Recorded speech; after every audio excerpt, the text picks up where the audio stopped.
نبی کریم صلی اللہ علیہ وآلہ وسلم نے فرمایا اللہ تعالیٰ نے کوئی بیماری نہیں اتاری مگر اس کے لیے شفا بھی اتاری ہے۔ ہر بیماری کا علاج ہے۔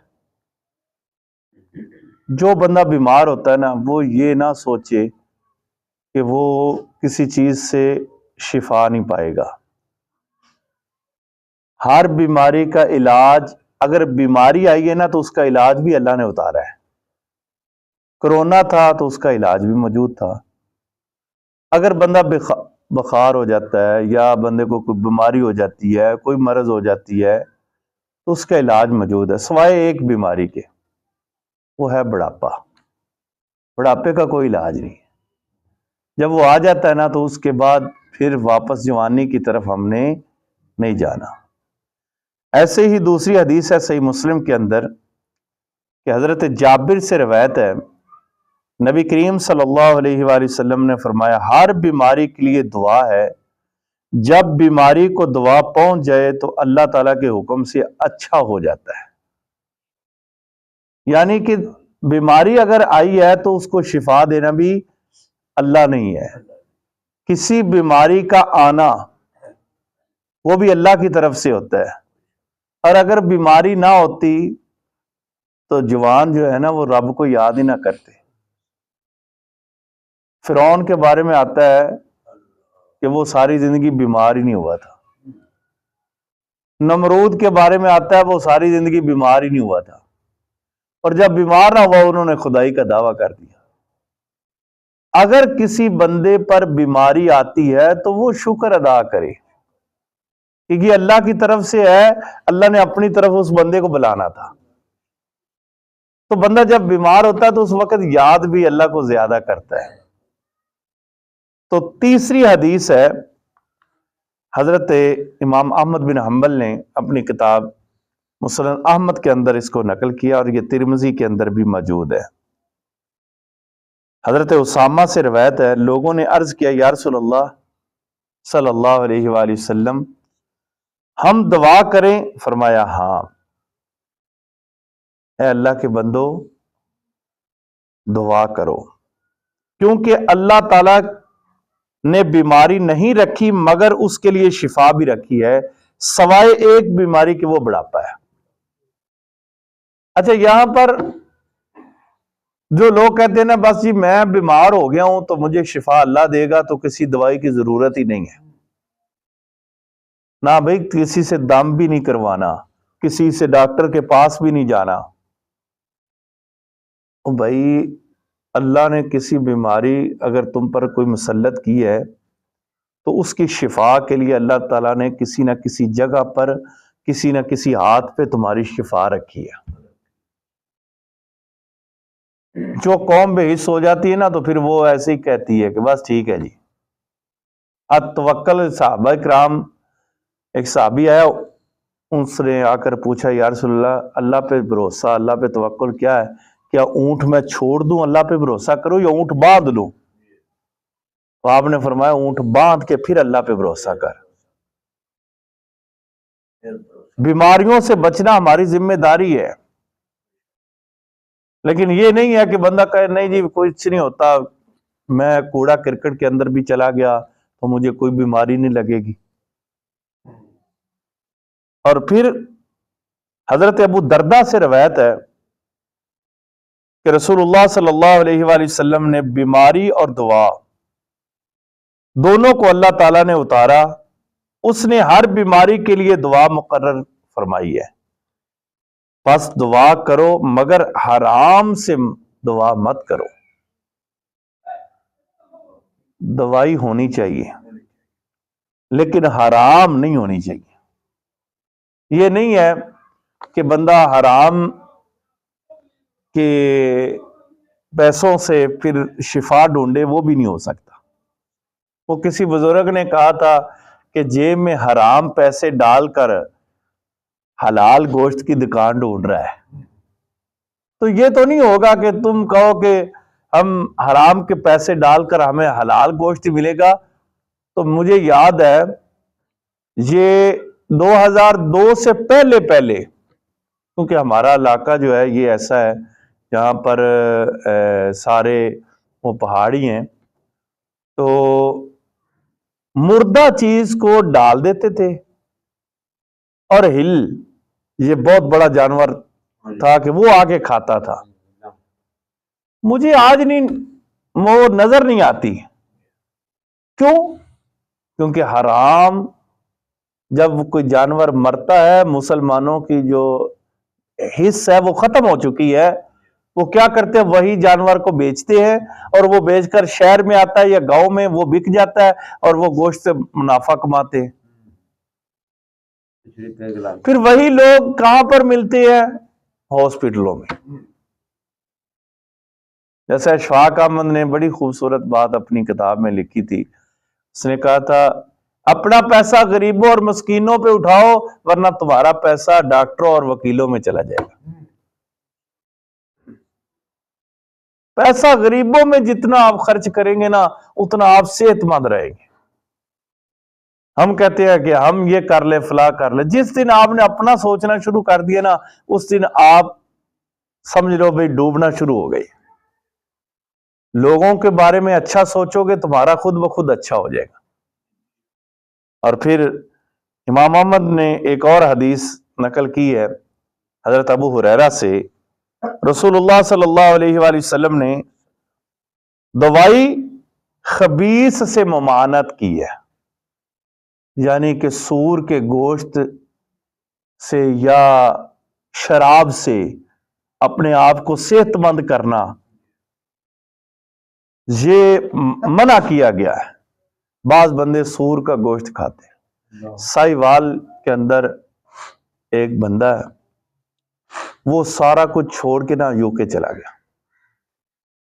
ہمارے یہاں ادھر کہتے ہیں ہم یو کے جائیں گے، ہم یورپ جائیں گے، ہم فلاں یورپ ممالک میں گھومیں گے، یار وہاں فلاں یہ ہے یہ ہے۔ جہاں پر حلال اور حرام کی تمیز ختم ہو جاتی ہے نا، وہاں آپ کو کبھی بھی نیکی نہیں ملے گی۔ وہ چلے گئے وہاں پہ، کہتا وہاں پہ زیادہ تر بازار سے کھانا لانا پڑتا۔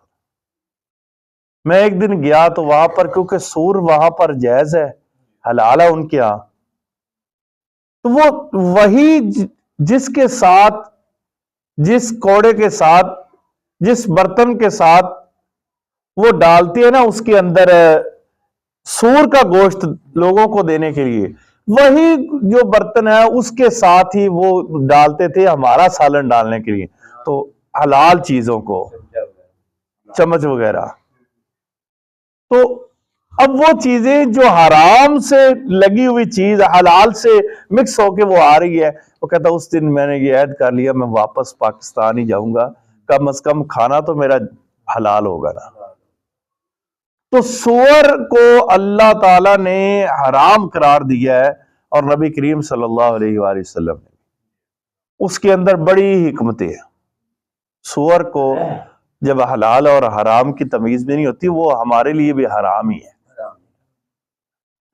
نبی کریم صلی اللہ علیہ وآلہ وسلم نے فرمایا مریضوں کو کھانے پر مجبور نہ کرو، اللہ تعالیٰ ان کو کھلاتا بھی اور پلاتا بھی۔ ہمارے ہاں جب کوئی بیمار ہو جاتا ہے، جی کدھر جا رہے ہیں؟ بیمار کے لیے بھئی میں لے کر جا رہا ہوں، یہ سیب لے کر جا رہا ہوں، یہ پھل لے کر جا رہا ہوں، گوشت لے کر جا رہا ہوں۔ میں تو اکثر کہتا ہوتا ہوں بھائی تمہیں کوئی چیز لے جانے کی ضرورت نہیں ہے، اگر اس کے ساتھ تعاون ہی کرنا ہے، 500,000 روپے تم پھل پہ لگا رہے ہو، تم اس کو پیسے دے دو، وہ اپنی مرضی کے ساتھ جو مرضی کھا پی لے۔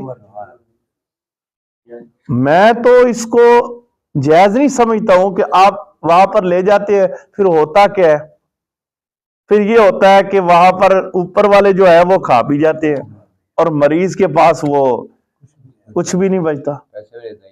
اب جس کو طلب ہی نہیں ہے، جس کو طلب ہی نہیں ہے، اور اللہ کے محبوب نے فرمایا مریض کو اللہ کھلاتا بھی اور پلاتا بھی ہے، تو لہذا جب بھی کسی مریض کے پاس جاؤ یا کوئی بیمار آ جائے آپ کے پاس، یہ لوگ صدقہ دیتے ہیں نا، کوئی گوشت صدقہ کر دو کسی غریب کے گھر میں، تو میں اس کو بھی جائز نہیں سمجھتا۔ میں کہتا ہوں بھائی جان تم پیسے دو، یہ جو صدقہ تم دے رہے ہو، گوشت دے رہے ہو، تو جس گھر میں دے رہے ہو آپ کو پتا ہے کہ وہاں پکانے کے لیے، بنانے کے لیے وہاں ساری چیزیں موجود ہیں؟ کیا وہاں اس گھر میں نمک، گھی، سارا کچھ موجود ہے؟ اور آپ نے گوشت دے دیا، وہ 4 دن پڑا رہے گا، خراب ہو جائے گا۔ اسی لیے جو آپ نے صدقہ کرنا وہ پیسے کی شکل میں کریں، روپے کی شکل میں، ڈالر کی شکل میں، ریال کی شکل میں دے، تاکہ آگے والے بندے کو فائدہ ہو۔ ہم اپنا فائدہ سوچتے ہیں اور ہمیں لگایا ہوا اس بات پہ کہ بس یہ آپ نے یہ صدقہ کر دیا نا گوشت، بلائیں ٹل جائیں گی۔ بلائیں اگر صدقہ کرنے سے ٹلتی ہیں تو پھر بہترین جو صدقہ وہ پیسہ ہی ہے۔ اور ابن ماجہ کے اندر موجود ہے، رسول اللہ صلی اللہ علیہ وآلہ وسلم نے فرمایا جب مریض کھانے کی خواہش کرے تو اسے کھلاؤ، جب کھانے کی خواہش کرے۔ یہ نہیں ہے کہ ہر وقت اس کو مجبور کرو، نہیں آج وہ کھچڑی بنا دوں، آج آپ کو فلاں چیز بنا دوں، اس کا دل ہی نہیں کر رہا کھانے کے لیے۔ بعض مریض آپ کی دسترخوان پر بیٹھے ہوتے ہیں نا، جیسے عبدالحمید صاحب چاول نہیں کھا سکتے، اس کو مجبور تو نہیں ہم کر سکتے کہ بھائی یہ چاول کھاؤ، تم کھاؤ، اس کو پتہ میری صحت کیسے رہنی ہے۔ آپ کو پتہ ہونا چاہیے کہ آپ کس حساب سے آپ کی باڈی کس چیز کو محسوس کرتی ہے، صرف وہی کھاؤ، چاہے تم تندرست کیوں نہیں ہو۔ ایک میں نے قول پڑھا کہ 3 حصے اپنے پیٹ کے کرو، ایک حصہ کھانا، ایک حصہ پانی اور ایک حصہ سانس لینے کے لیے۔ اور ہم جب اپنے گھر میں کھاتے ہیں تو اس کا خیال کرتے ہیں، جب کسی کے گھر میں کھاتے ہیں تو پھر یہ خیال نہیں ہوتا۔ پھر کیا ہوتا ہے؟ پھر یہی ہوتا ہے کہ وہ سانس والا بھی کھانے میں اور پانی والا بھی کھانے میں۔ مجھے یاد ہے 2003 کی بات ہے، ایک دعوت میں ہم گئے،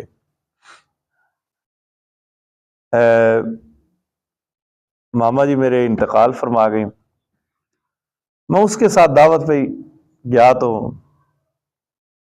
وہ میں کھانا تھوڑا سا کھایا اور میں پانی پینے لگا تو ایک تھپڑ لگایا انہوں نے کہا کچھ کھایا نہیں ہے، پانی ڈال رہا ہے، یہ پانی تو درمیان میں ہوتا ہے۔ میں نے کہا جی میرا تو اینڈ ہو گیا، آپ درمیان کہہ رہے۔ تو بعض بندے، اور مجھے یاد ہے ایک مرتبہ جامعہ فریدیہ کے اندر ایک مہمان آئے لاہور سے، ہم کمرے کے اندر 7 لڑکے تھے پڑھنے والے طالب علم۔ تو ہوا کچھ اس طریقے سے کہ وہ بندہ کافی تگڑا تھا، ہمیں نا 2 روٹیاں ملتی تھی، 2 روٹیاں صبح اور 2 شام کو عصر کے بعد۔ صبح صبح ہم نے روٹیاں لیں 2 اور 7 بندوں کے 2 کے ساتھ وہ ضرب کرے تو 14 بن گئی۔ ہم نے کہا کہ چلو مہمان کے سامنے رکھتے، زیادہ زیادہ 2 کھا لے گا، بعد میں ہم سارے مل کے کھا لیں گے۔ ہم نے جب ان کے سامنے رکھی تو پانی ہم بھول کے رکھنا، 10 کھا کے وہ کہتا یار آپ نے درمیان نہیں رکھا ہوا۔